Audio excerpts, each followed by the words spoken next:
Tua palavra é lâmpada para os meus pés, Senhor. Bem-vinda, bem-vindo ao nosso encontro com a palavra Lâmpada para os meus pés. Em nome do Pai, e do Filho, e do Espírito Santo. Amém. O Evangelho proposto para este 22º domingo do tempo comum. Mateus, capítulo 16, versos 21 a 27. Naquele tempo, Jesus começou a mostrar a seus discípulos que devia ir a Jerusalém e sofrer muito da parte dos anciãos, dos sumos sacerdotes e dos mestres da lei, e que devia ser morto e ressuscitar no terceiro dia.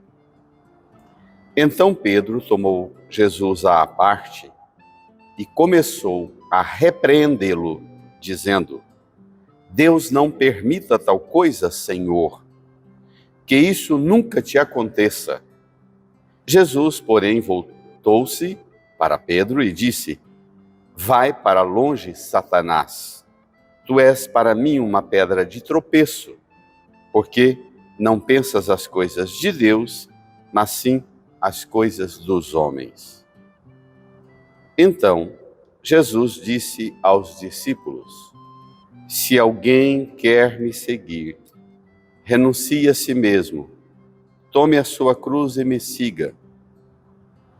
Pois quem quiser salvar a sua vida vai perdê-la, e quem perder a sua vida por causa de mim vai encontrá-la. De fato, que adianta o homem ganhar o mundo inteiro, mas perder a sua vida? O que poderá alguém dar em troca de sua vida? Porque o Filho do Homem virá na sua glória, virá na glória do seu Pai, com os seus anjos, e então retribuirá a cada um de acordo com a sua conduta. Amém. Irmãs e irmãos, estamos caminhando com Jesus ao longo do Evangelho de Mateus. Estamos numa etapa muito interessante que ajuda-nos a entender plenamente o esforço do evangelista Mateus na organização que ele fez, contando a história de Jesus, a vida, a missão, a obra redentora de Jesus. Domingo passado, nós vimos Jesus num lugar retirado, Cesareia de Filipe, fazendo uma avaliação. Quem dizem os homens ser o Filho do Homem, eles dizem, é um profeta. E vós quem dizeis que eu sou? Pedro confessou, tu és o Messias, o Filho do Deus vivo. No Evangelho de domingo passado, depois de Jesus conversar com Pedro, dizendo que é o Pai eterno que revelou isso a Pedro, que ele é o Messias, Jesus termina recomendando assim: Então Jesus ordenou aos discípulos que não dissessem a ninguém que ele era o Messias. Pronto, agora ele mesmo, isso nós paramos no versículo 20 propriamente. É isto mesmo. E agora estamos no versículo 21 do capítulo 16. Aí é ele que começa a contar para os discípulos, mostrar aos discípulos que tipo de Messias ele é. Devia ir a Jerusalém, sofrer muito da parte dos anciãos, dos sumos sacerdotes e dos mestres da lei, e que devia ser morto e ressuscitar no terceiro dia. Ora, isso aqui fere grandemente a expectativa de Pedro, que confessou corretamente: Tu és o Messias, o Filho do Deus vivo. O problema é, Pedro, que tipo de Messias você tem na mente, no coração? Esse é o problema. Jesus sai de Cesareia ordenando para não contar quem ele era. Agora ele mesmo conta que ele é um tipo de Messias. Solenemente ele mostra que ele é um tipo de Messias, diferente daquele esperado.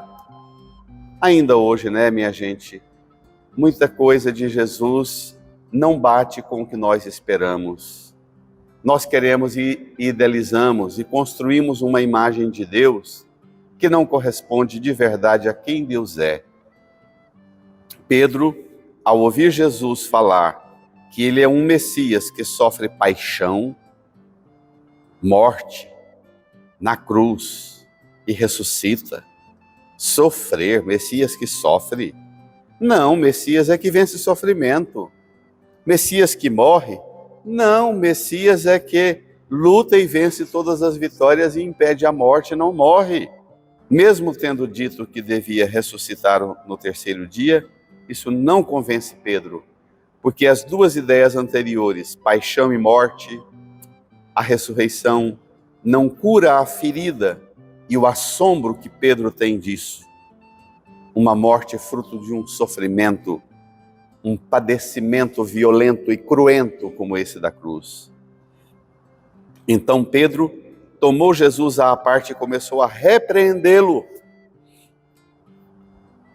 dizendo: Deus não permita tal coisa, Senhor, que isso nunca te aconteça. Não, Jesus, essa imagem de Messias que o Senhor tem não corresponde de verdade ao que eu quero, e nem Deus quer isso, não, Jesus. Pedro, que confessou e recebeu um elogio: feliz és tu, Simão, que disse: tu és o Messias, o Filho do Deus vivo. Agora estranha o tipo de Messias que Jesus apresenta. O tipo de Deus que eu trago, que eu fantasio, que os filmezinhos, que as pregações, que as ideologias pintam, não correspondem a esse aqui. Nós queremos um Messias triunfante, uma igreja triunfante, gloriosa e majestosa, ao modelo das glórias mundanas. Tentamos disfarçar a cruz e disfarçar o seguimento de Jesus. Jesus, ao ouvir Pedro repreendendo-o, não se esqueça de uma coisa, irmã e irmão. Pedro tomou Jesus à parte, começou a repreendê-lo. Isso aqui é tomar o lugar do mestre. Isso aqui é ocupar um lugar na vida de Jesus que não pode ninguém querer ocupar. Nem João Batista, nem o demônio nas tentações no deserto. E agora Pedro toma um lugar que não cabe a ninguém de nós. Jesus, porém, voltou-se para Pedro e diz: vai para longe, Satanás. Hoje é consenso em grande parte dos estudiosos de Bíblia que essa expressão vai para longe, Satanás, corresponde a vai para trás de mim, discípulo. Tu és para mim uma pedra de tropeço, porque não pensas as coisas, porque não pensas as coisas de Deus, mas sim as coisas dos homens. Feliz és tu, Simão, filho de Jonas, porque não foi um ser humano que te revelou isso, mas o meu Pai. Pedro, o que você pensa sobre mim, quem te revela não é Jonas, não é seu pai, não são os fariseus, os mestres da lei. Quem te mostra quem eu sou é o meu Pai que está no céu, diz Jesus no domingo passado. Esta reação tão firme de Jesus, tão disciplinar de Jesus, causa também um escândalo tremendo na vida de Pedro. Não é à toa que a próxima cena, depois desta aqui, imediatamente é a cena da transfiguração de Jesus. Ele percebe a dor, a tristeza que os discípulos ficam e pega Pedro, Tiago e João, quer dizer, ele acabou de falar, vai para longe de Satanás, mas depois, na cena seguinte, ele pega Pedro, Tiago e João, sobe um monte e transfigura-se diante dele, conversando com Moisés e Elias. Se lembra? E a voz do Pai Eterno vai dizer, nós já vimos isso há poucos domingos: este é meu filho amado, no qual eu pus o meu agrado, escutai-o. Não passe na frente de Jesus para dizer a ele o que ele tem que fazer para você, é você que precisa escutá-lo, vá para trás dele e escute-o. Então Jesus disse aos discípulos: se alguém quer me seguir, renuncie a si, tome a sua cruz e me siga. Pois quem quiser salvar a sua vida vai perdê-la, e quem perder a sua vida por causa de mim vai encontrá-la. Quer dizer, não só o anúncio escandaloso da paixão, morte e ressurreição que Jesus enfrentará, mas o anúncio também escandaloso de que a igreja, para ser igreja de Cristo, ela precisa tomar sobre si a figura do servo obediente ao Pai e pagar o preço que for para ser um servo obediente ao Pai. Eu disse há pouco e repito: que modelo ideal de Messias as pessoas pintaram na sua cabeça? Os pregadores pintam. Que idealização humana você tem de Jesus?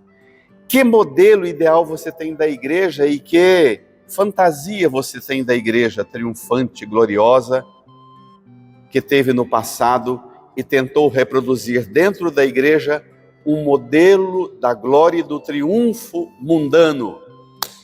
E que, graças a Deus, a obra redentora de Cristo, a igreja deu conta de sair desta cilada de querer ser e assumir para si a glória mundana e a glória dos impérios mundanos.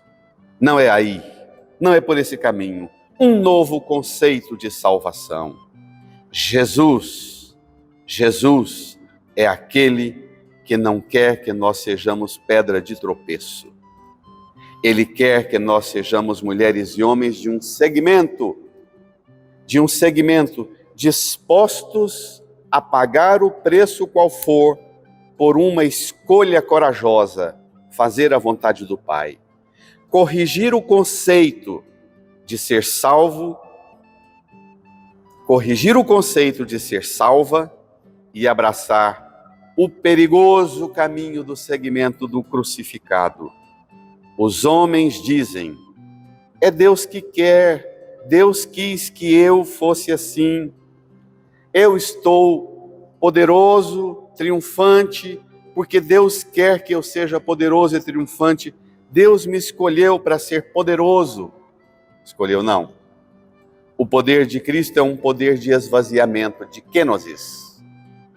Qualquer mulher e homem grandioso hoje só é grandioso, grandiosa, se segue o modelo do esvaziamento de Jesus na cruz.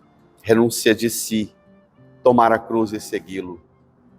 Quantos de nós abandonamos Jesus porque não achamos uma igreja que ajuda a gente a ficar livre da cruz? Que o crucificado mova você a esta liberdade, a esta graça da renúncia de si. Bom domingo, boa semana.